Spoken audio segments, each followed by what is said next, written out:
Dear students, this chapter mainly we were discussing about which one adsorption and adsorbent, adsorbate, etc. Then last class we done catalyst, catalysis, heterogeneous catalysis, homogeneous catalysis, and adsorption theory, etc. We already discussed in this class, okay, in this chapter. Next, we are moving to very important, okay, based on catalysis, very important term it is there, that is shape selective catalysis. What is the term? Shape selective catalysis, okay, by zeolites. Okay, so what is shape selective catalysis? Means the catalysis that depends upon the structure of pores of catalyst. Pores means what? It is holes, small. So I already told you a catalyst is having what on their surface, small pores or holes are there, right? Okay, so the catalysis that depends upon the structure of pores of catalyst and the size of reactants and product is known as what? Shape selective catalysis. Okay, so what is shape selective catalysis? The catalysis that depends upon the structure of pores of catalyst and the size of reactant and products are known as what? Shape selective catalysis. Okay, example for shape selective catalysis, the catalyst example for this type of catalysis is zeolites. What is the spelling? Zeolites. Zeolites, because of its honeycomb like structure. Okay, why these zeolites are showing which one? Shape selective catalysis. Okay, because of its what shape of structure? Honeycomb like structure. We know honey is having their nest. All of you know that honeycomb. Okay, so in that we know small holes are there, right? Okay, inside only that is honey bee is sitting, right? So like that the zeolites, the structure catalyst is having the shape of a honeycomb like structure. Okay, then what are zeolites? We have to know this year question paper, this recently last year, no, question paper it was there. What are zeolites and what give one example for zeolites? Okay, so zeolites means they are microporous. They are having, I told you which type of structure. It is having honeycomb like structure. Okay, so we'll have definitely they will have small spores like, okay. Okay, so they are microporous. Microporous means small holes will be there. Okay, microporous aluminosilicates with three-dimensional network in which the silicon atoms are replaced by aluminum atoms. So what is that? It is microporous aluminosilicates, okay, with what type of structure? Three-dimensional structure, silicates, in which the silicon atoms are replaced by aluminum atom. Okay, so silicates means, we know what is silicates means. It is mainly containing silicon oxygen silicon linkage. Okay, so what is linkage? Silicon oxygen silicon linkage. That is which one? That silicates is made up of this type of framework backbone, that is SiO(Si). Okay, so in that silicates, if you are removing one silicon atom, okay, and it is replaced by which one? Aluminium. Okay, so silicon, then three dimension means minimum three layer we can write. Okay, a height SiO, here what? Aluminium. So like this SiOs aluminium, like this it will be there. Okay, so normal silicates means SiO(Si). In this normal silicates we are removing one silicon atom and it is replaced or it is substituted by which one? Aluminium atom. Okay, so that type of silicates with the microporous structure is known as what? Zeolites. Okay, so what are zeolites? Zeolites means it is microporous aluminosilicates. Why it is known as aluminosilicates? From normal silicates we replace one silicon atom and it is substituted by which one? Aluminium atom. Okay, so microporous aluminosilicates with three-dimension network silicates in which one silicon atom is replaced by which one? Aluminium atom. They are known as what? Zeolites. Clear? Okay. Example for these zeolites are mainly, these type of catalysts, zeolite catalysts are mainly used in petroleum industry. Okay, for cracking hydrocarbon. Cracking means what? For breakdown larger hydrocarbon into smaller one. Okay, for cracking hydrocarbons. And in isomerization. Isomerization means what? It is a conversion of a hydrocarbon into its corresponding isomer. Last class organic chemistry chapter. Okay. So zeolites are mainly used in which industry? Petroleum industry, for cracking hydrocarbons and also for isomerization. One very important zeolites using in petroleum industry is ZSM5. What is the name of zeolites using in petroleum industry? ZSM5, and it is used to convert alcohol into petrol. Or petrol is also known as gasoline. What is the other name for petrol we can use?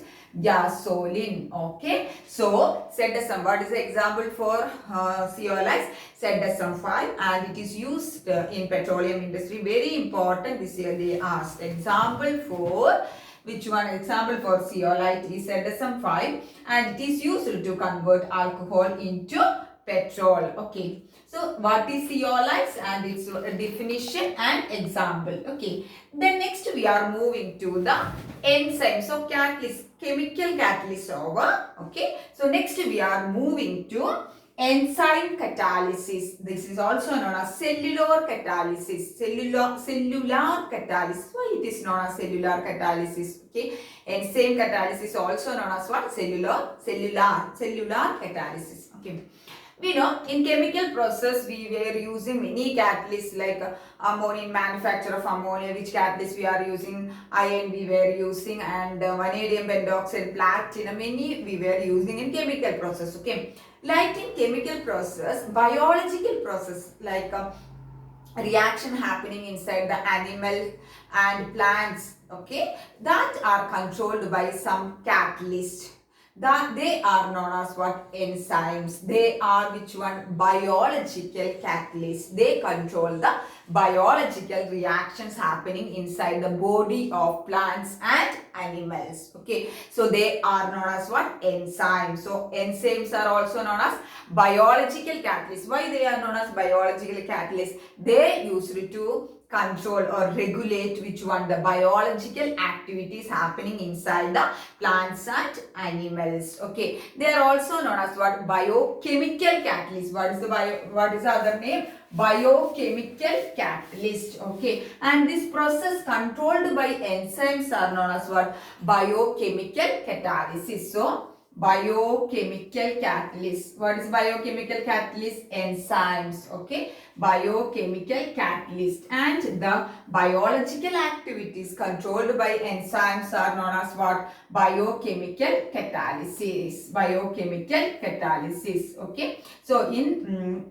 biologically, that is in animals and plants, all the reactions are controlled or regulated by catalyst. Okay, they are known as what? Which type of catalyst? Enzymes. Okay, they are also known as what? Biochemical catalyst. Okay, and they control the biological process, not the chemical process. Okay, then examples for some enzymes are biogirls. You know that, I think the name of enzyme is end with what? ASC, right? Cymase, invertase, many enzymes are there, ASC, and some exceptions are also there in that. Okay, so usually the name of enzyme is end with which one? ASE. So first example, many examples are there. So some important examples only I am writing here. Okay, first one is inversion of cane sugar. We discussed in biomolecule chapter what is the inversion of cane sugar, why it is known as inversion, etc. So cane sugar means what is that? It is the sucrose. Okay, sucrose on hydrolysis in presence. So what is the enzyme? Invertase. There is a chance they will give the reaction. They can ask which enzyme is using here. Okay, so invertase, it is, so you can see here the name of the enzyme is end with which one? ASE. Okay, so in presence of invertase, sucrose or cane sugar undergone hydrolysis, and we will get glucose plus fructose. We know sucrose is a disaccharide and it containing glucose plus sucrose, glucose plus fructose. Okay, then Second example is glucose. We know what is the formula? C6H12O6. Glucose in presence of cymase. Which one is the enzyme? Cymase. It is converted to ethyl alcohol. What is the functional group here? You can see OH. Okay, OH is which functional group? Alcohol. And two carbon atoms are there, C2H5. That is why it is known as ethyl alcohol. So we will get two molecules of ethyl alcohol plus carbon dioxide. And this reaction is controlled by which enzyme? Cymase. Okay. Then third example is starch. Starch means it is a polysaccharide. Polysaccharides means what? Ketone hydrolysis we will get many monosaccharides. Okay. So that's why it is a large molecule. That's why it is written N times 2 C6H10O5. C6H10O5 is the what is that formula of starch, but we have to take N and 2 also we have to. That means it is a big large molecule, okay, large polysaccharide. Ketone hydrolysis. For hydrolysis of this one, N molecules of water is required. That means large one. In presence, so what is the enzyme using here for the hydrolysis of starch? Diastase. What is it? Diastase. So here also the name of the enzyme is ending with which one? ASC. So after hydrolysis we will get which one? N molecules of maltose. N molecules of maltose. What is the formula? C12H22O11. Okay. So C12H22O11. See, maltose, sucrose, etc. They are having which one? Same molecular formula, but you know the functional group is different. Sucrose, it will have a ketone group, and here it is have a aldehyde group. We already discussed in biomolecules chapter detailed. Okay. So starch on hydrolysis in presence of diastase, we will get which one? The maltose. Okay. Next, this maltose on hydrolysis we will get. Maltose on hydrolysis we will get mainly maltose. Maltose means what? C12H22O11. Okay. Ketone hydrolysis. Ketone hydrolysis in presence of maltase. Maltase, which enzyme we are using? Maltase, we will get glucose. Mainly two molecules of C6H12O6. This is which one? Glucose. Okay. Glucose. Okay. So maltose on hydrolysis in presence of which one? Maltase. What is the enzyme? Maltase. Maltase. ASC. We will get which one? Two molecules of glucose. Okay. Next is urea. Urea means NH2CONH2. What is this? Urea. Urea, okay, decomposition, undergoes decomposition in presence of enzyme urease. What is the name? Urease. ASC it is. Okay. We will get ammonia plus carbon dioxide, 2NH3 plus carbon dioxide. So which enzyme controlling the breakdown of urea here? Urease. Okay. And in stomach, bio girls they know, computer girls also you have to know because okay. So in stomach, the enzyme pepsin. What is the name of the enzyme? Pepsin. So here you can see the name of the enzyme is not end with what? ASC. I told you some exceptions are there. In stomach, pepsin convert proteins into peptide. Okay. So in peptide also, peptide bond means it is used to connect the amino acids, right? Okay. So in stomach, enzyme pepsin convert proteins into which one? Proteins into peptide. Proteins to peptide. Proteins to peptide. Peptide. Okay. Then in intestine, small intestine is there, large intestine is there. There one enzyme, trypsin. What is the name of the enzyme? Trypsin. Okay. Trypsin convert proteins to amino acid. Proteins which one? Amino acids. Okay. So intestine, large intestine and small intestine is there. So in intestine, the enzyme trypsin convert proteins into amino acids. Okay. Then one more example, it is that milk, conversion of milk into curd. Okay, conversion of milk into curd is in presence of one enzyme, and that enzyme is known as what? Lactobacilli. What is the name of the enzyme? Lactobacilli. So conversion of milk into curd is given by in presence of one enzyme that is known as what? Lactobacilli. Okay, so what is the definition for an enzyme? Okay, enzyme is a protein. It is a macromolecule. Okay, it is a macromolecule. Means mainly it is a nitrogenous. Okay, nitrogenous macromolecules. We can call it as a protein. Okay, originated from plants and animals. Okay, so what is an enzyme? Enzyme is a nitrogenous based macromolecules, okay, originated from plants and animals, okay, and the enzymes end with which one? The name ASC. Enzymes is also known as what? Biochemical catalyst. Okay, some more examples are there. Okay, these are the main important examples. Some more examples are there. I will give in the classwork. Okay, just you can read that one. Okay, so all of you clear what is a shape selective catalysis and enzymes and some examples for enzymes.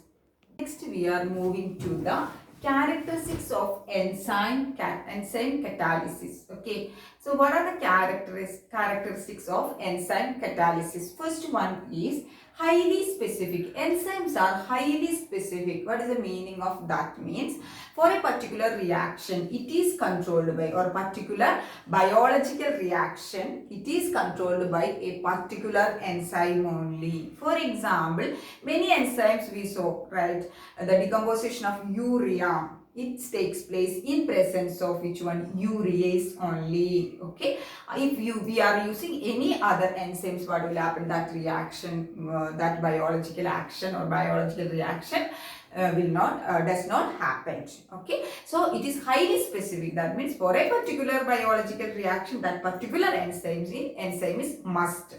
That is why it is highly the enzymes are highly specific. Then second one is very important, optimum temperature. Optimum temperature means it is a temperature at which the efficiency or activity of enzyme is maximum. Okay, that temperature is known as what? Optimum temperature. What is optimum temperature? The temperature range or temperature at which the efficiency or activity of enzyme is maximum. That temperature range is known as what? Optimum temperature. And that range is 298 to 310 Kelvin. What is that optimum temperature for enzymes? It is 298 to 310 Kelvin.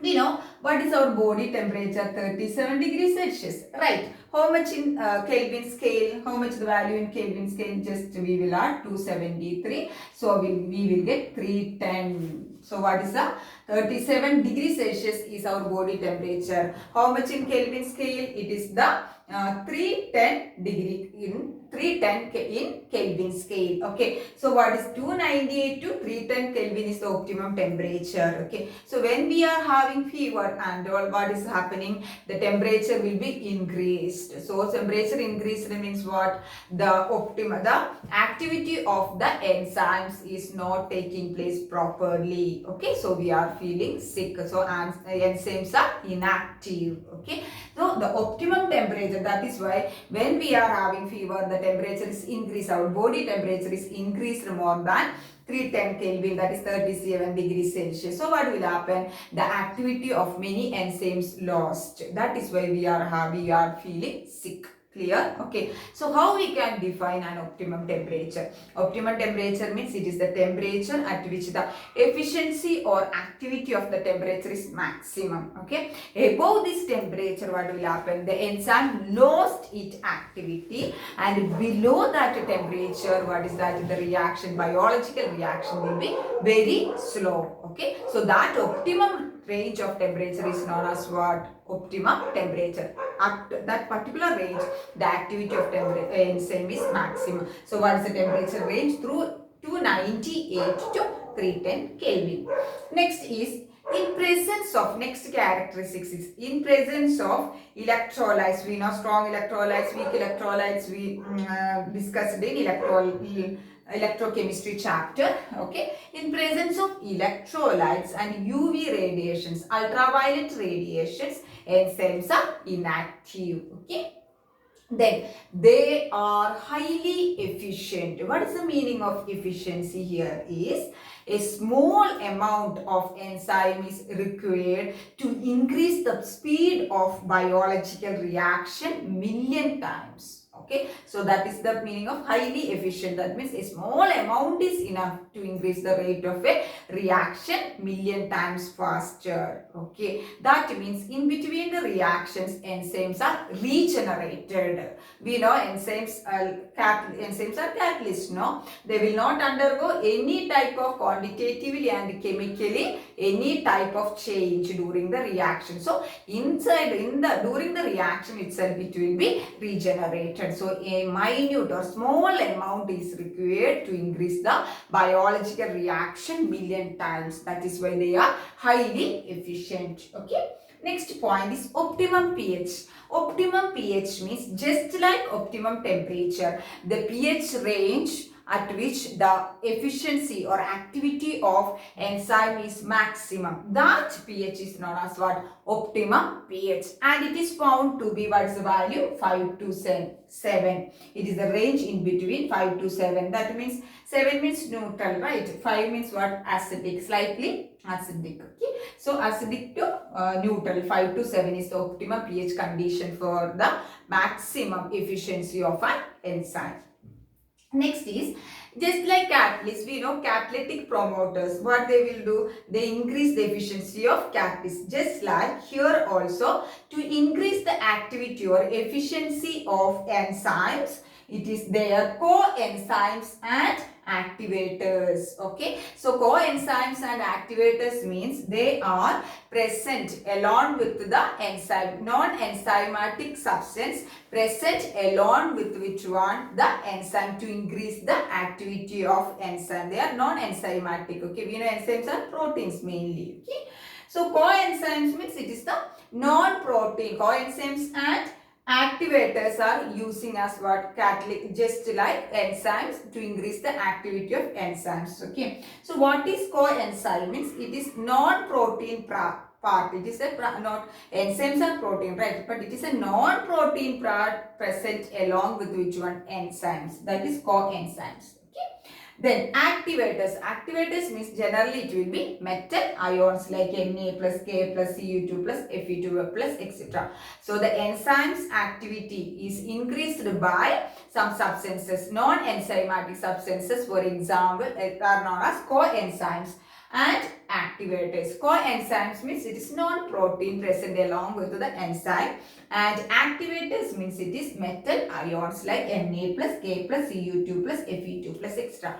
For example, the activity of amylase. Amylase is an enzyme present in where? Saliva, right? Okay, so the activity of enzyme amylase is increased by the presence of which one? Na plus ion. Okay, so Na plus ion is acting as which one? They are an activator to increase the activity of amylase. Clear? Then last one is just like our catalyst, catalytic poisons were there. Just like the enzyme's activity is decreased or poisoned by the presence of some substances, that is known as what? Inhibitors. There the name which one? Catalytic poisons. Here the name is what? Inhibitors. Okay, so inhibitors means they will decrease the efficiency or they will poison the activity of enzyme. For example, HCN, hydrogen cyanide, H2S, hydrogen sulfide, carbon disulfide, etc. are the examples of what? Inhibitors. You have to know the example for inhibitors and which one? The activators. Then in this main important point is optimum pH range and optimum which one? The temperature. So clear all of you. These are the main characteristics of which one? Enzyme catalysis. Okay, so in this you have to mainly the definition for optimum temperature you have to know, and that temperature range also you have to know. we are moving to very important theory, that is what mechanism of enzyme catalysis. Okay, how the mechanism is happening when a enzyme is involved in a biological process. Okay, that is known as lock and key hypothesis. What is the name of that mechanism? Lock and key hypothesis, very important. So here the enzyme means the catalyst, biological catalyst, it is acting as a key, and the substrate or reactant molecules, it is acting as the lock. Okay, so that is why it is lock and key hypothesis. Okay, so here the enzyme is acting as the key and the substrate or reactant molecules is acting as a lock. Okay, so how it is happening means, we know enzymes means catalyst. No, on the surface of the enzymes there is active centers are there, or activity centers, or active centers are there. Okay, so on that centers what will be attached, the substrate molecules or reactant molecules are attached. Okay, so on the surface of the enzymes what is there, active centers are there. Okay, so on that centers, active centers, what will, just like spores are there, no? So on that active centers the reactant or substrate molecules are attached. So there is a force of interaction between the active sites of enzymes and the active sites of substrate molecule. That means the substrate molecules are attached or reactants are attached on the surface of the enzyme. Okay, and this mechanism is taking place through two steps, very important. Okay, first step is, and the active center I told, no, that active center may be like NH2, OH, like functional group depending upon which enzyme we are using. Okay, so this mechanism is taking place through two steps. First step is binding of enzyme to substrate molecules, or binding of substrate molecules to form activated complex. So first step, what is happening, the substrate molecules bind with which one, the enzyme, to form a complex that is known as activated complex. These activated complexes are unstable. Okay, unstable means it can dissociate. Okay, so the activated complexes are formed in the first step. So in the first step the substrate molecules bind with which one, the enzymes, to form activated complex. So how we can write here, E is the enzyme. Okay, then S is the substrate. Substrate means a reactant. Okay, it is in biological process, right? We will get activated complex. You can see here one star, okay, or asterisk. That means it is a complex. Complex means it is unstable and it is having high energy. That is the first step. In second step, the enzymes, in the second step, the decomposition of activated complex to form the product. So the activated complex formed in the first step decompose to form which one, products. I told you it is unstable, so it will decompose. Okay, so we can write like this. ES, star, that is activated complex in the first step, decompose to give enzyme, means enzyme is regenerated. It is not undergone any type of change. Plus products is formed. Okay, so in single step we can write enzyme plus substrate. Why it is reversible arrow it is put, because this enzyme activated complex is unstable, so it can be converted to this side, or it can, okay, it can be go to this side. That is why it is E plus, this is reversible. It can go here, and it can be converted to enzyme and substrate. Okay, so that is why reversible arrow. Then it is decomposed to give enzyme plus product. Okay, so diagrammatically how we can represent is very easy. This is our enzyme like key. Okay, plus this is our substrate or reactant like log, that is S and enzyme. And it is a reversible arrow. It will form which one, the activated complex. So here I wrote here enzyme substrate complex, same name, that is activated complex. Okay, and it decompose to give our enzyme plus P means what, products are formed. So enzyme is regenerated. Enzyme is regenerated. So it is very important. And what are the steps? Two steps are there. It is also known as lock and key hypothesis. It involves two steps. In the first step, the binding of substrate molecule, substrate to on the surface of the enzyme to form activated complex and its equation. The activator, second step, the activator complex decompose to form which one, the products, and in a single step you have to you can write. So if they are asking the question, means you have to write the entire thing with the diagram. Okay.